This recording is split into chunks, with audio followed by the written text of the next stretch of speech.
The scorching California sun beat down mercilessly on Sunset Boulevard, its rays reflecting off the gleaming storefronts and luxury cars that lined the famous Los Angeles street.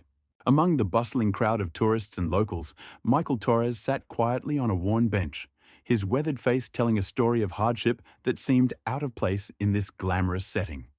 At 54, Michael wore his military bearing like an invisible uniform, even though his current attire consisted of a faded blue t-shirt and worn jeans.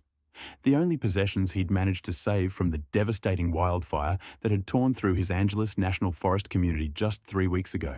The fire had moved with unprecedented speed, leaving residents barely enough time to escape. Michael had only grabbed his military medals, his late wife Maria's photo, and whatever clothes he could stuff into a backpack. The cruel irony wasn't lost on him. After 22 years of military service, including 3 tours in Afghanistan and 1 in Iraq, it wasn't war that had left him homeless. It was nature itself. The modest house he'd purchased with his VA loan, the home where he'd spent the last years of Maria's life before cancer took her, had been reduced to ashes along with everything else in the path of the inferno. Insurance complications had left him in limbo. The company was dragging its feet, citing fine print about forest fire coverage zones. His savings, depleted by Maria's medical bills, couldn't sustain extended hotel stays in Los Angeles' expensive rental market. So here he sat, 3 weeks after the disaster, rationing what remained of his monthly disability check. The late afternoon crowd parted suddenly, like waves breaking around a rock. Michael noticed the shift in energy before he saw the cause. Secret Service agents appeared, their earpieces and alert postures marking them clearly despite their casual attire. Then came the unmistakable figure, Donald Trump, surrounded by an entourage of advisors and security personnel. They were heading toward one of the upscale restaurants, probably for a private fundraising dinner. Michael watched as phones emerged from pockets and purses, people eager to capture a glimpse of the former president.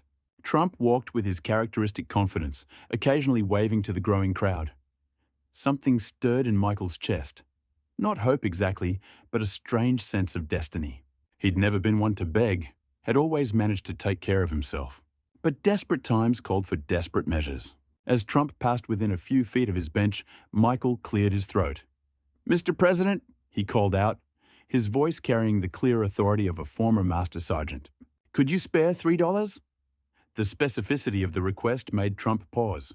He turned, his security detail immediately adjusting their positions.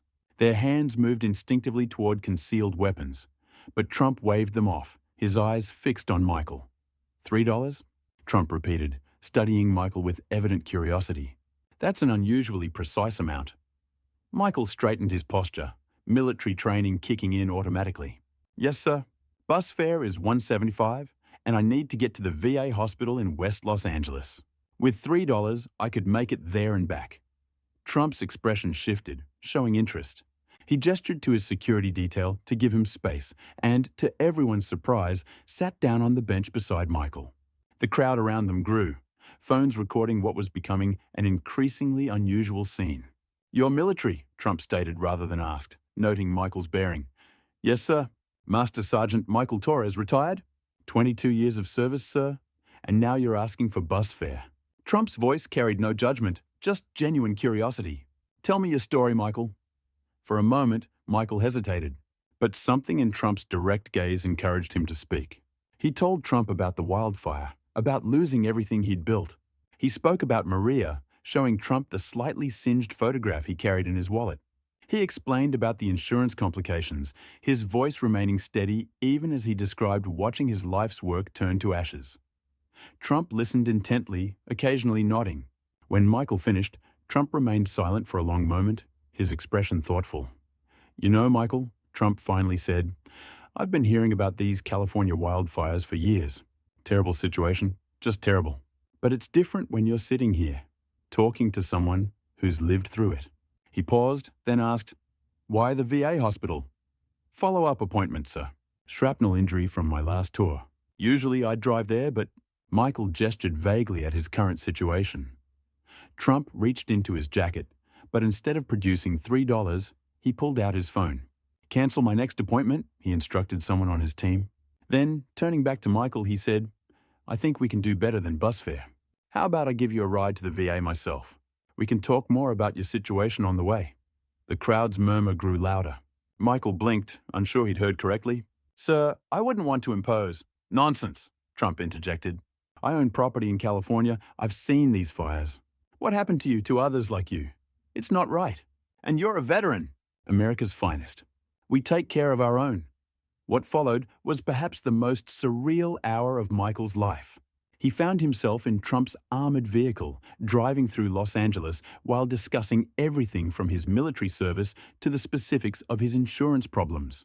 Trump's team made calls, took notes, and by the time they reached the VA hospital, wheels were already in motion.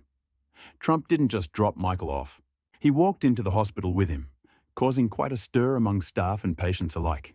While Michael attended his appointment, Trump made more calls.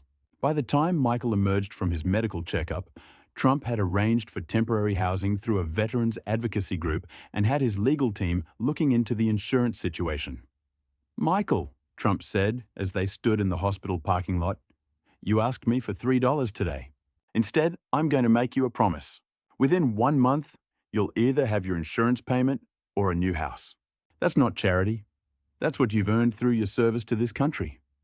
He handed Michael a business card with a direct number to his office. My team will be in touch tomorrow. But this isn't just a handout.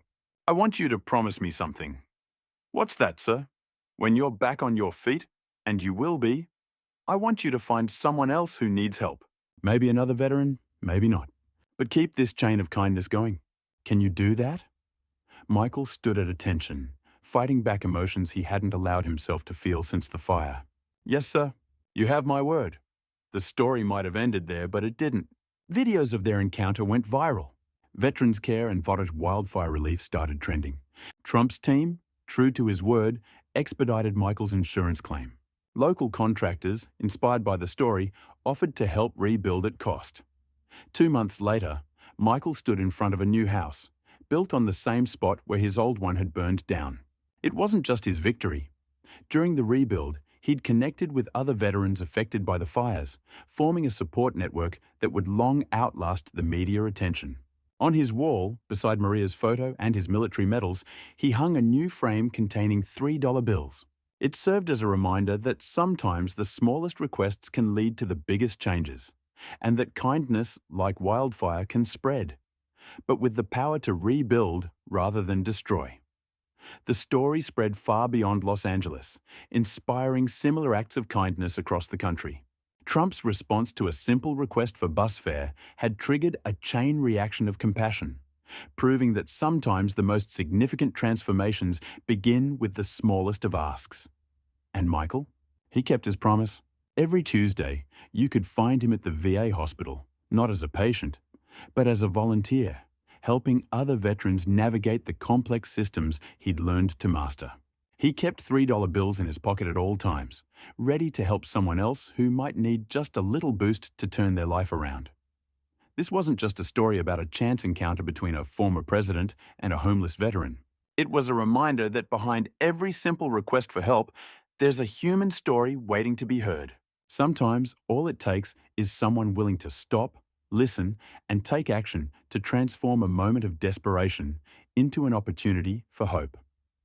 As Michael often told the veterans he helped, I asked for $3, but what I really received was a second chance.